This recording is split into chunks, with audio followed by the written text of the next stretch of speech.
Ito na po yung Hanabishi na ginawa natin, yung air cooler, no? Yung minumodify natin, yung kanyang electronics.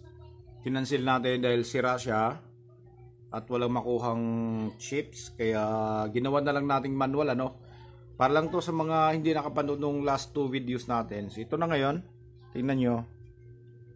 Ayun yung ginawa natin. Okay? So try natin, number 1. Ayan. Tapos ay kung mapapansin nyo, umiikot yung dalawang swing, yung vertical tsaka horizontal. Ayan. Number 2. Ayan. Number 3. Okay. Tapos stop. Ayan. Okay.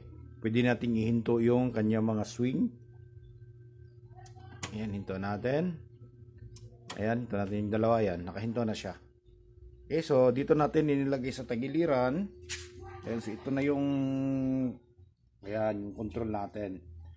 Ayan siya, so nakita nyo, medyo baliktad siya. Sinadya kayong baliktarin kasi nandito siya sa harap. Kapag tinayo ko kasi ito, yung kanyang numero nasa likod, malalagay sa likod.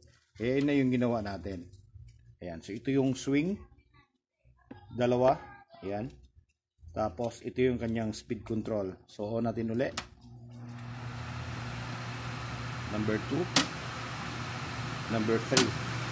Tapos swing. Swing.